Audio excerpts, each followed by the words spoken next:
இந்த காணொளியை காணக்கூடிய சகோதர சகோதரிகள் அம்மா அப்பா அவர்களுக்கு எல்லோருக்கும் இனிய வணக்கம்.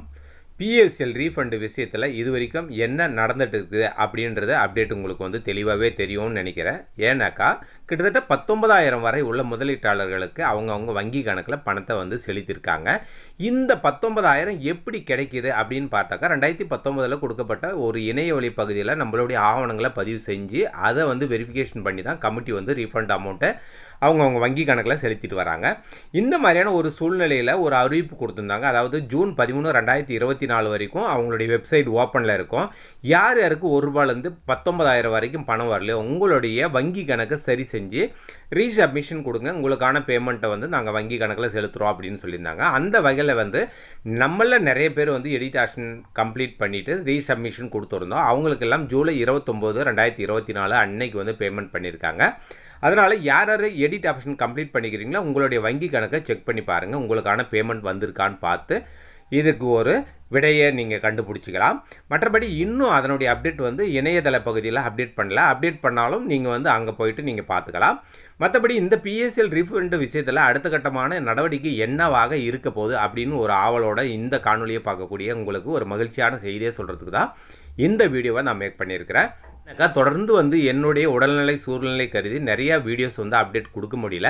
இருந்தபோதில் முக்கியமான அறிவிப்பு வரும்போது கண்டிப்பாக உங்களுடன் நான் பயணிக்குவேன் அப்படின்ற ஒரு நம்பிக்கையோடு தான் இந்த காணொலியை நான் பதிவு பண்ணியிருக்கிறேன். இப்போ சுப்ரீம் கோர்ட்டு அடுத்த கட்டமான பேமெண்ட்டுக்கான வழிமுறையை என்ன பண்ணியிருக்கு, எவ்வளோ அமௌண்ட் வரைக்கும் கொடுக்க போகிறாங்க, யார் யாருக்கு இந்த அமௌண்ட்டு கிடைக்க போகுது அப்படின்ற ஒரு அப்டேட் தான் இந்த காணொலி மூலமாக பார்க்கலாம். அதுக்கு முன்னாடி இந்த சேனலை இது வரைக்கும் நீங்கள் சப்ஸ்கிரைப் பண்ணாமல் இந்த காணொலியை பார்க்கக்கூடிய நண்பராக இருந்தீங்கன்னாக்கா மறக்காமல் இந்த சேனலை சப்ஸ்கிரைப் பண்ணி வச்சுங்க. பிஎஸ்எல் நிதி நிறுவன முதலீட்டு திட்டத்தால் பாதிக்கப்பட்ட யாராக இருந்தாலும் அவங்களுக்கு இந்த வீடியோ ஷேர் பண்ணுங்கள். அவங்களுக்கு ஒரு விழிப்புணர்வு ஏற்படணும். அப்போ தான் இந்த பணத்தை எளிமையான முறையில் வாங்க முடியும் அப்படின்னு சொல்லிட்டு இந்த காணொலியை நீங்கள் ஷேர் பண்ணுங்கள். ஓகே நண்பர்களே, சுப்ரீம் கோர்ட்டு என்ன சொல்லியிருக்குது அப்படின்னு சொல்லிட்டு இங்கே பார்க்கலாம் வாங்க. இங்கே நீங்கள் பார்க்கக்கூடியது சுப்ரீம் கோர்ட்டினுடைய ஆர்டர் காப்பி. இது பார்த்தீங்கன்னாக்கா ஜூலை 25, 2024 அன்னைக்கு தான் சுப்ரீம் கோர்ட்டினுடைய இணையதள பகுதியில் வெளியிட்டிருக்காங்க.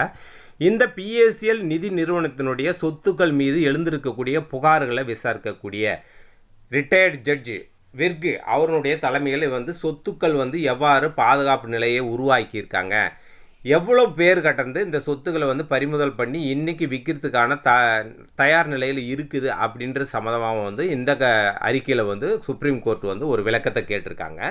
இதில் முக்கியமாக பார்க்கக்கூடியது என்னன்னாக்கா கமிட்டி இது வரைக்கும் என்ன மாதிரியான நடவடிக்கை எடுத்திருக்கீங்க, அந்த கமிட்டி எவ்வளோ பேருக்கு பணம் கொடுத்துருக்கீங்க, அந்த டீட்டெயில்ஸ் எல்லாமே கேட்டுட்டு அதுக்கடுத்து சொத்துக்கள் மீதான புகார்களை விசாரிக்கக்கூடிய ஆர்எஸ் விர்க் அவருடைய பதவி காலம் எவ்வளோ நாளைக்கு நீட்டிப்பு செய்யலாம் அப்படின்றது சம்மந்தமாகவும் இங்கே சொல்லியிருக்காங்க.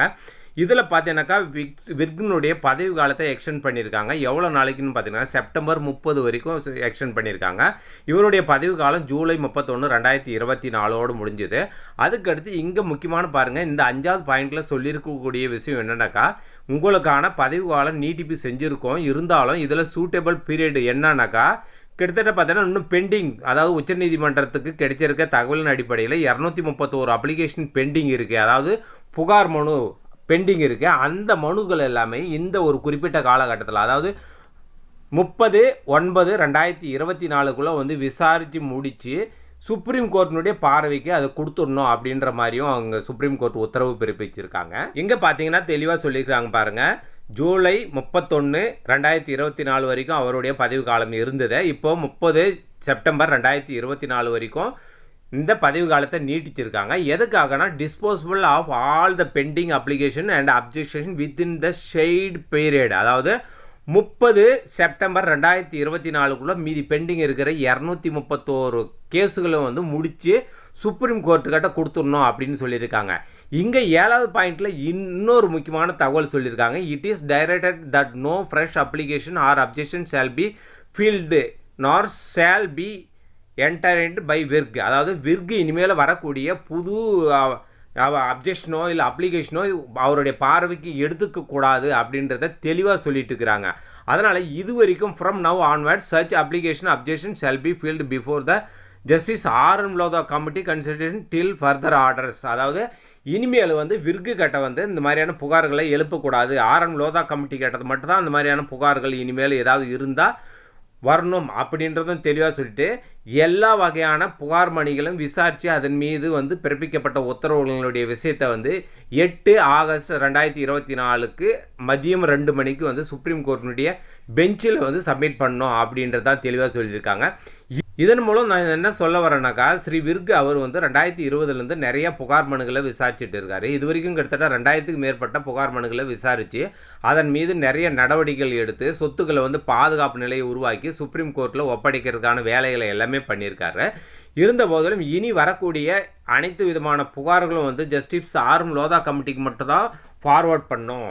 இனி ஸ்ரீ விர்க்குக்கு ஃபார்வர்ட் பண்ணக்கூடாது. ஏன்னாக்கா அவருடைய பார்வை என்பது 30 செப்டம்பர் 2024 முடியுது. இது வந்து நாங்கள் சுப்ரீம் கோர்ட் மூலமாக அறிவிப்பாக தெரிவிச்சிருக்கிறோம் அப்படின்னு சொல்லியிருக்காங்க. பார்த்தீங்கன்னா வெப்சைட்டில் போயிட்டு நம்ம பார்க்கும்போது கூட பார்த்தீங்கன்னா நிறைய வந்து ஃபிக்ஸட் டெபாசிட் பண்ணியிருக்கிறவங்க எல்லாருக்குமே வந்து 1 லட்ச ரூபாய் வரைக்கும் அவங்களுக்கு லேண்ட் அலாட்மெண்ட் செய்யப்பட்டிருக்கா, லேண்ட் அலாட்மெண்ட் செய்யப்படலையா அப்படின்னு சொல்லிட்டு வெரிஃபிகேஷன் பண்ணி வச்சுருக்காங்க. கிட்டத்தட்ட எனக்கு கிடைச்ச தகவலின் அடிப்படையில் பார்த்தீங்கன்னா கிட்டத்தட்ட 1 லட்ச ரூபாய் வரை உள்ள முதலீட்டாளர்களுடைய வங்கி கணக்கும் சரி பார்த்துருக்காங்க. இது எந்த அளவுக்கு நமக்கு வந்து சாத்தியப்படும் அப்படின்றது தான் நம்ம வந்து இனி வரக்கூடிய செபியினுடைய அறிவிப்புகளால் மட்டும் தான் அது சாத்தியமாகும். நம்ம பொறுத்திருந்தான் பார்க்கணும். அது மட்டும் இல்லாமல் பார்த்தீங்கன்னாக்கா நிறைய விஷயங்கள் பிஎஸ்சிஎல் விஷயத்தில் போயிட்டுருக்கு. ஏன்னா கடந்த ஜூலை 18 கூட பார்த்தீங்கன்னாக்கா கிட்டத்தட்ட 1300 கோடி அளவுக்கு ஒரு மிகப்பெரிய ஏலங்கள் வந்திருக்கு. அந்த ஏலங்கள் எல்லாம் சாத்தியப்படுமா அப்படின்றதான் நம்ம பொறுத்திருந்து பார்க்கணும்.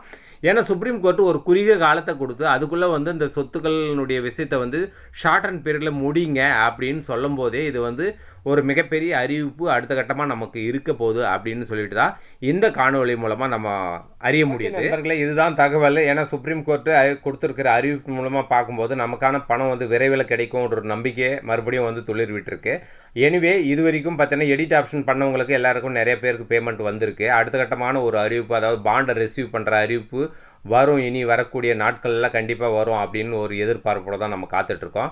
அந்த அறிவிப்பு வந்த உடனே உங்களுக்கான ஒரு காணொலி மூலமாக அதை நான் நிறைய பேருக்கு தெரியப்படுத்துகிறேன். இந்த காணொலி உங்களுக்கு பிடிச்சிருந்துச்சுன்னா அந்த காணொலியினுடைய லிங்க்கை வந்து நிறைய பேருக்கு ஷேர் பண்ணுங்கள். உங்கள் ஃப்ரெண்ட்ஸ், ரிலேட்டிவ்ஸ் எல்லாருக்குமே ஷேர் பண்ணுங்கள். மீண்டும் ஒரு நல்ல பதிவின் மூலம் உங்களை எல்லாம் சந்திக்கிறேன். அதுவரை நன்றி கூறி விடைபெறுகிறேன். நன்றி, வணக்கம்.